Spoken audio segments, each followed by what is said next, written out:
mau pindah aja, di situ ada pindah ke situ. Karena hati belum lengkap pasti nggak enak, masih dendam sama tempat yang lama. Terus begitu. Udah dapat uang, bawa rumah, masih juga begitu. Nggak selesai. Selagi kita punya data belum lama.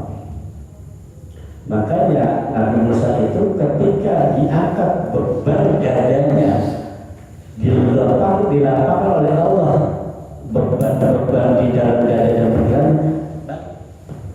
dia enak melangkah, baru dia bisa berdakwah kepada Fir'aun. Tadinya nggak bisa, susah. Sama kita juga dalam hidup kan begitu kalau di sini. Entah di sini, entah di kantor dan sebagainya. Selagi kita belum bisa berdakwah, pasti lakukan. Makanya kata Allah dalam Al-Quran mengajar kepada Nabi Musa ini, pertama yang kita minta adalah lapangkan dada. Nah, sikap lapang dada ini adalah skill. Sikap lapang dada adalah skill, kemampuan. Yang skill itu harus diasah, gak mudah. Sama sih juga ini masih dalam proses belajar sebenarnya.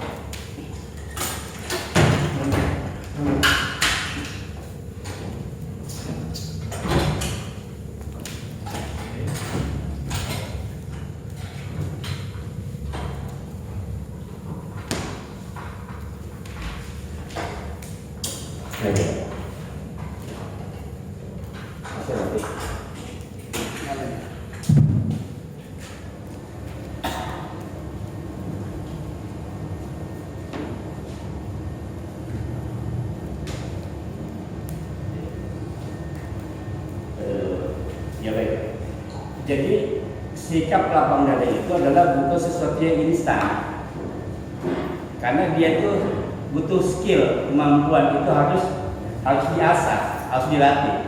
Sama kayak kita jago main bola, jago main bulu tangkis, itu kan apa? Skill. Maka tidak semua orang bisa memiliki sikap-sikap dan sifat lapang dada seperti para orang-orang soleh, para wali-wali Allah. Mereka menghadapi benturan dan sebagainya, semakin dihajar semakin kuat. Itu bisa rasain deh. Jangankan di kantor, di rumah aja nih Pak, kalau ada masalah sama orang rumah tuh kagak enak banget. Coba yang di rumah tangga kan, kadang sama istri, kadang sama anak. Selagi kita nggak punya sifat lapang dada, apalagi sebagai seorang laki-laki kepala rumah tangga, sebagai seorang ayah, kalau kita nggak punya sikap lapang dada, pasti nggak enak. Ada aja masalah. Untuk mempunyai sikap lapang dada itu memang ada beberapa trik, beberapa cara yang harus kita bisa lakukan. Sama sebenarnya masih dalam proses nih Pak, proses belajar, terus belajar bagaimana caranya kita punya sikap lapang dada. Paling tidak, saya singkat saja ini kalau kita bahas masalah lapang dada sangat luas. Paling tidak, orang yang memiliki sikap lapang dada itu dia mampu menggali 3 skill dalam hidupnya agar bisa memiliki sikap lapang dada. Selagi kita tidak bisa menggali ini, ya ini belajar nggak cukup singkat, nggak sehari dua hari, bisa berbulan-bulan, bahkan bisa terus. Yang perlu kita sadari sebelum kita melangkah ke sana bahwa hidup itu pasti punya masalah. Nggak ada orang yang punya masalah. Karena memang dunia itu adalah tabiatnya masalah. Jangan hidup kalau nggak punya masalah. Jangankan kita, para nabi saja punya masalah. Nabi itu ketika dapat masalah, selesai akan datang masalah baru. Selesai datang lagi masalah baru, terus kelar. Itu nabi. Apalagi kita siapa? Nggak ada hidup yang nggak punya masalah. Semuanya hidup punya masalah. Kondisi itu nggak bisa kita hindari. Sikap sedih, menyebalkan, marah, emosi, dan sebagainya, dibully orang, dicaci maki orang, itu sesuatu yang nggak bisa kita kendalikan. Kenapa orang susah bersikap lapang dada? Karena ada dua hal yang selalu ada pada diri manusia. Pertama, dia tidak bisa menerima kenyataan hidup, atau bahasa kita menolak takdir. Itu yang pertama. Yang kedua, dia tidak bisa merespon yang baik tentang masalah yang dia hadapi.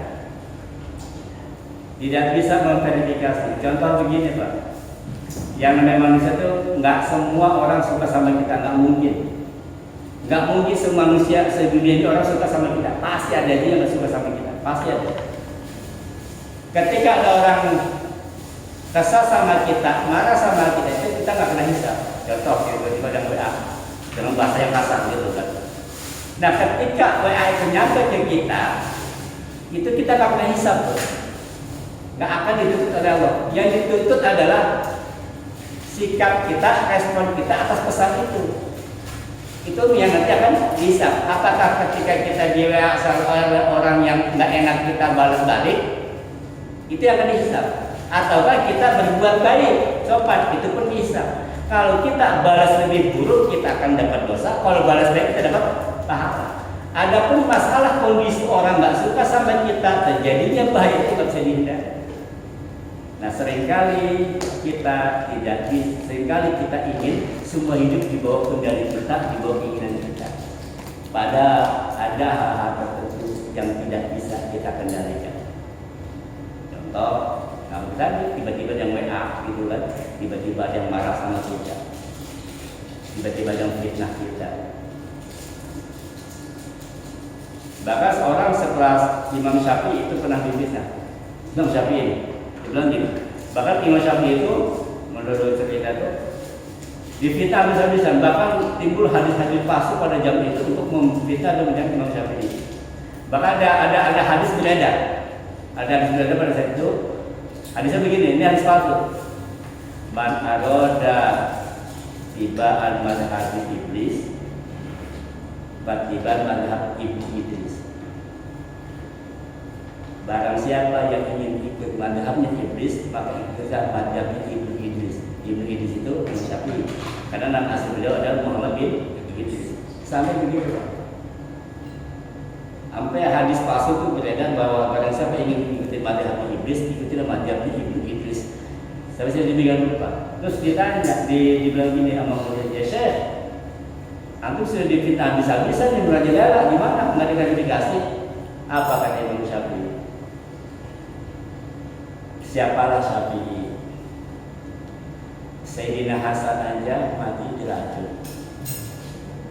Sayyidina Husain saja pemimpin surga mati dibanggar. Sayyidina Ali karena fitnah mati dibunuh ketika menjelang subuh. Sayyidina Utsman saja meninggal dibunuh. Sayyidina Umar meninggal dibunuh. Bahkan Rasulullah difitnah, dicaci maki, mau dibunuh. Bukan cuma itu, bahkan Allah difitnah punya anak. Lalu saya harus jadi apa supaya tidak bisa menerima cemoohan orang, tidak bisa memfitnah orang? Itu luar biasa Pak. Tidak ada orang yang bisa selamat dari mulut orang, pasti ada. Dan hal-hal demikian itu adalah sesuatu di luar kendali kita. Kita nggak bisa kendalikan itu. Nah, kita tidak boleh terjebak oleh sesuatu yang di luar kendali kita. Tapi kalau sudah urusan rezeki, urusan jodoh, urusan nasib, itu di luar kendali kita. Ada yang bisa menghentikan orang WA ke kita? Nggak ada Pak. Kalau bisa nggak? Paling tidak tapi kejadian baru diblokir. Itu pun kalau ada kasus. Nah kalau nggak tiba-tiba datang aja. Namanya omongan. Nah seringkali kita itu terjebak oleh itu. Yang namanya sikap lapang dada itu nggak gampang melakukan. Bahkan kayak kata Imam Syafi'i tadi, jangankan kita manusia, Allah aja difitnah, Allah difitnah punya istri, difitnah punya anak, itu Allah loh. Luar biasa jahatnya mulut manusia, apalagi cuma sekedar Fahru.